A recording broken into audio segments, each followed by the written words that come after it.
Most Canadians think their TFSA is working, but for a surprising number of them, it's barely doing anything. Not because the TFSA is bad, because the money inside it is just sitting there. No real growth, no real compounding, just a tax shelter protecting almost nothing. And that one mistake can quietly cost people years of progress. Now here's where this gets really interesting. If someone had maxed out their TFSA from the very beginning, starting in 2009, they'd have built up $109,000 of total contribution room by 2026.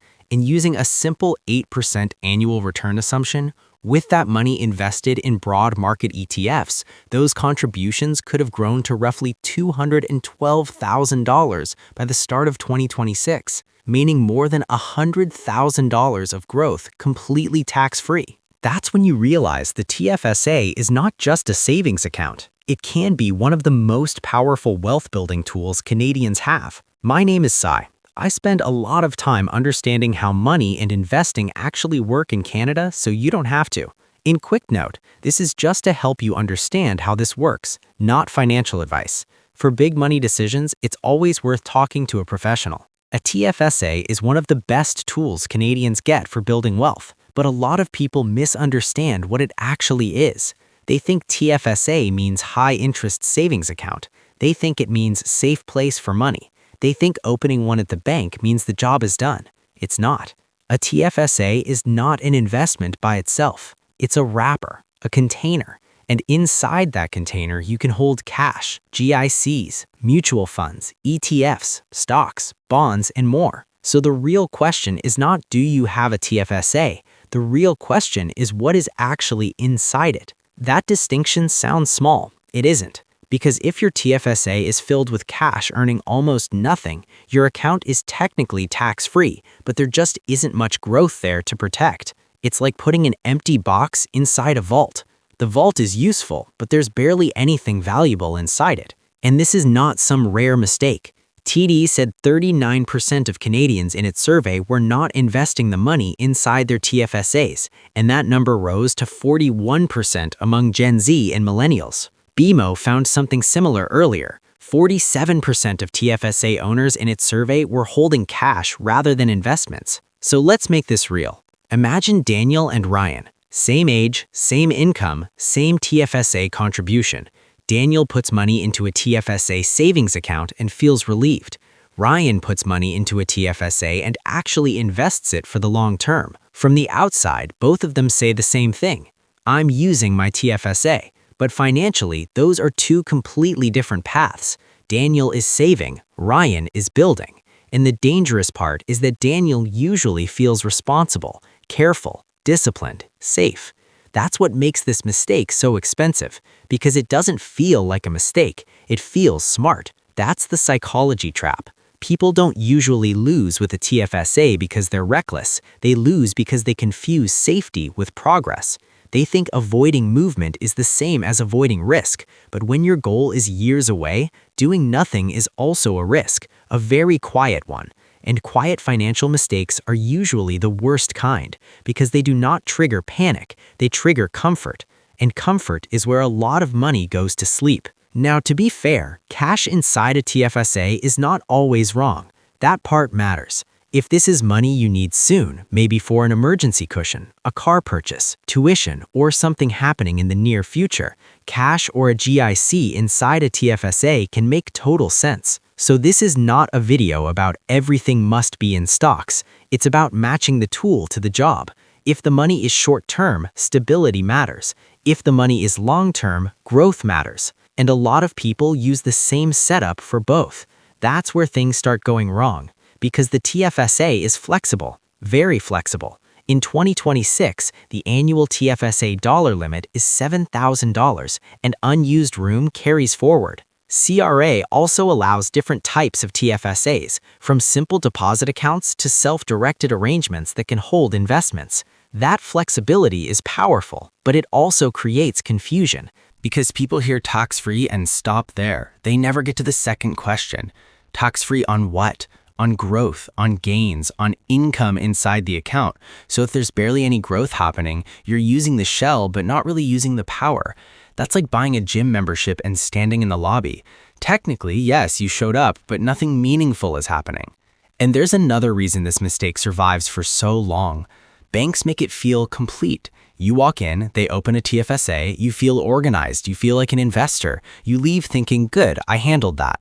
But many people never get the second conversation, the one that matters most. What is this money actually doing?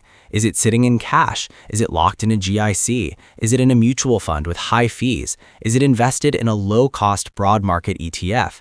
Is it aligned with when you actually need the money? That is the real TFSA conversation, not just do you have one. And this is where money psychology really shows up. People love completion. We love the feeling of checking a box. Open to the account, set up auto deposit, done. But opening the account is not the win. Using it properly is the win. And those are very different things. I'm curious, what's the one thing that's been stopping you from investing properly inside your TFSA? Let me know in the comments. For some people, it's fear. For some, it's confusion. For some, it's not knowing what to buy. And for a lot of people, it's this weird middle zone where they know they should probably be doing more, but they don't feel confident enough to act, so they delay. And delay is expensive when compounding is involved, because compounding does not just reward good decisions, it rewards time, which means even a decent plan started earlier can beat a better plan started much later. That's why this matters, not because you need a perfect TFSA, but because too many people spend years being careful while their money barely moves. Now, there's another TFSA mistake that catches people badly, and this one has nothing to do with investing skill. It's contribution room. A lot of Canadians treat the TFSA like a normal bank account. Money goes in, money goes out. Then they put it back in whenever they want. That can go very wrong. If you withdraw from your TFSA, that room usually does not come back right away. In general, you get it back on January 1st of the following year. And if you recontribute without enough room, CRA can charge a 1% monthly tax on the excess amount. That's why this catches people. It feels harmless. You think it's my money, I'm just moving it around. But the calendar matters, your room matters. And if you are not tracking both, you can create a problem without realizing it. There's also another issue. A lot of people trust the CRA room number like it updates instantly. Not always. CRA says TFSA information is updated after financial institutions file the prior year's records, generally by the end of February. So if you've made recent contributions, withdrawals, or transfers, your own records matter more than blind trust in the CRA number. Then there's transfers. A lot of people think they can just pull money out of one TFSA, move it somewhere else, and deposit it again. Sometimes that works. Sometimes that creates an over-contribution. The safer move is usually a direct TFSA transfer through the receiving institution because CRA treats that differently from a withdraw and redeposit. So what should you actually do with your TFSA? Keep it simple. If this is money you may need soon, a savings-style TFSA or short-term option can make sense. If this is long-term money, then leaving it in cash forever is usually where people quietly lose years of growth. That's the real takeaway.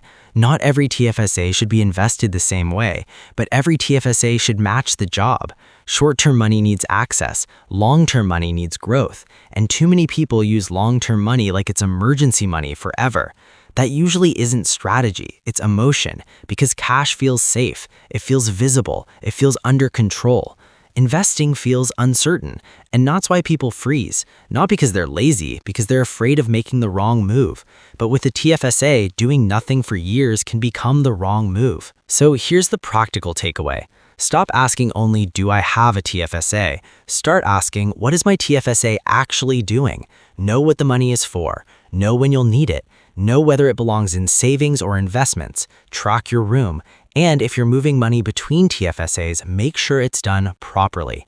That's it. You do not need a complicated system. You need clarity. Because the TFSA is not powerful just because it exists. It becomes powerful when you use it intentionally.